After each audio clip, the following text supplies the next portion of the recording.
Hi guys, we're here today to solve a problem together. Let's first see what the problem statement is. A boy and a girl get married in their late 20s, say 28, 29. When they're in their mid 30s, they have two kids. What do you think would be an ideal lifestyle for this couple? I'm going to repeat the question again. Please listen carefully. A boy and a girl get married in their late 20s, say 28, 29. When they're into their mid 30s, they have two kids. What do you think would be an ideal lifestyle for this couple? This is now an abstract problem and it's very vague, so I'm going to break it down into smaller chunks. The first thing that I'm going to handle is, what do I mean by a lifestyle? What is a lifestyle here?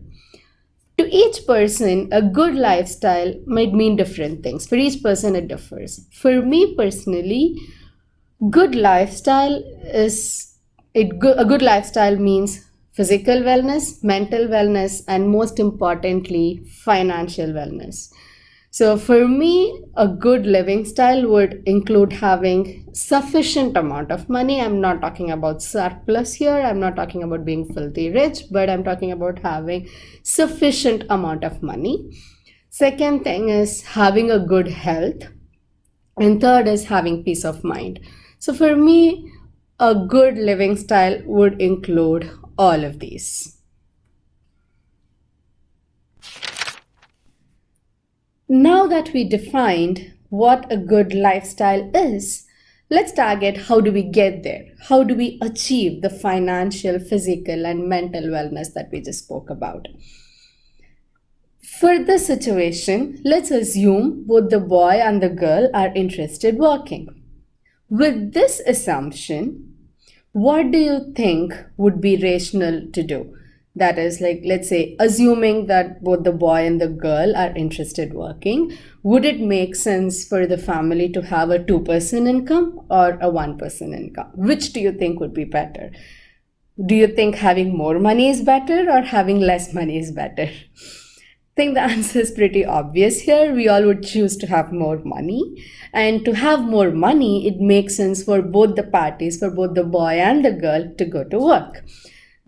Especially here, we have like two kids to take care of, so we have to support them at least until college. I'm using the words clearly here, like we have to support them at least until college.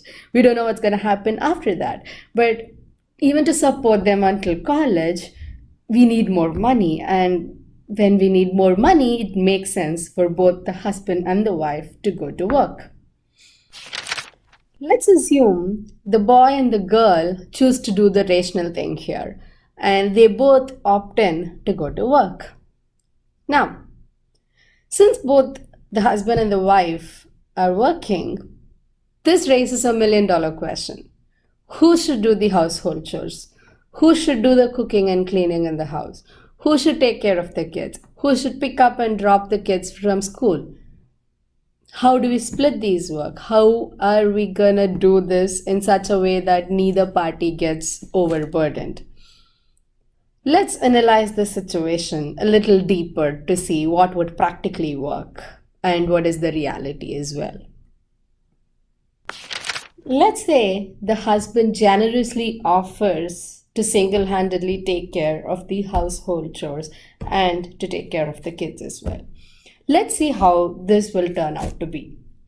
So the husband wakes up early in the morning, makes breakfast and lunch for everyone, gets the kids ready for school, and then goes to work himself. Now, by the time he reaches office, he's already half exhausted because of all the work he'd been doing all morning. He's not able to give his best at work because he's not at his maximum energy. This in turn affects his performance and his career. On top of this, after returning home, he makes dinner for everyone, gets the kids to sleep, and then goes to sleep himself. While the husband is doing all of these chores, let's look at how the life of the wife is. The wife wakes up later than the husband, eats breakfast, picks up the lunch, cooked by her husband, and head straight to work. Since she didn't have to do all of the household chores like how her husband did in the morning, she's at her maximum energy at the office. She's able to give her best at work, and this in turn helps her grow faster in her career. And after she comes home, she has some leisure time. She hits the gym, plays with the kids, has dinner, and goes straight to bed. And occasionally, she does take care of some household chores like paying for electricity bill, doing the laundry, and taking care of the occasional problems as and when they arise. Now, if you analyze the situation, you can clearly see that it is unfair to the husband on all grounds. He wishes he could use some help, but since he had been doing all the work all by himself forever, like since they've been married, the husband had been doing all the work. So he doesn't know how to make a change in this all of a sudden. So he realizes that the right thing to do is to go talk to his wife, explain the situation, and split the chores between the two of them. But he's scared to do it, fearing this would put his marriage in danger. And so he remains quiet, continues to do all the household chores, and clearly doesn't have a well balanced life.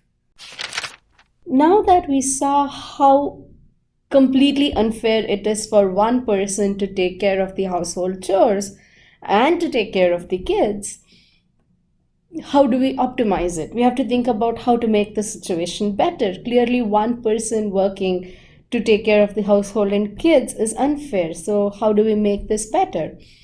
Well, the answer is pretty straightforward. I think it's staring right in front of our eyes.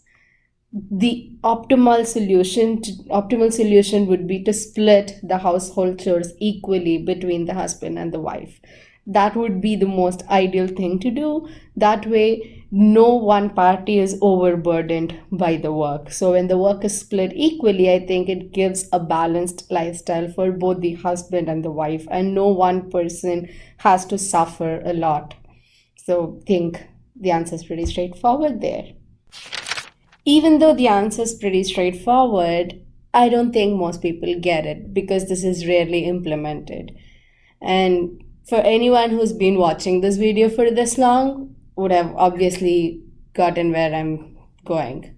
So the problem I'm targeting here is that even in this 21st century, women go to work, do the household chores, and takes care of the kids. Like, it's definitely unfair. And let's leave aside feminism or women empowerment for a bit. The question is as simple as this. When two people who are living together are working, isn't it unfair for one person to do all the work while the other one doesn't? It's just as simple as that. This doesn't even need feminism into picture. Like, it could be for any two people living together and who are working. When two people who are living together are working, it makes perfect sense for them to share the household chores rather than just letting one person do all the work. And the thing is, if you think about it, it's not like women do not realize that they are being treated unfair. Like, yes, they do realize that they are being treated unfair, but women don't speak up. I won't say all women don't speak up. I know of women who have spoken up, but majority of the women do not speak up. And the reason women don't speak up is because they're scared that their marriage would be put in danger. To all those women, I'm saying this with full confidence. Any loving, rational husband will never put the marriage in danger just because you asked him to take up some household chores. If the husband does put the marriage in danger, then that's a whole different problem to deal with. But here I think the solution to this starts with the women themselves. Women should know to speak up for themselves. Women should learn to go talk to your husband and say that this is being difficult for you to do all the household chores, and so let's split the work. And it doesn't even have to be like a heated dispute. It's not like you're going to go to your husband and argue that you're not doing any work. No. All I'm saying is just negotiate with your husband. Just tell your husband that it's being hard on you to do all of the work and take care of the kids. And it's just like a normal conversation between you and your husband.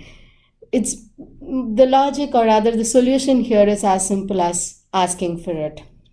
The phrase asking for it has a negative connotation. I think it's time we start putting a positive connotation to it. Women should ask for what they want.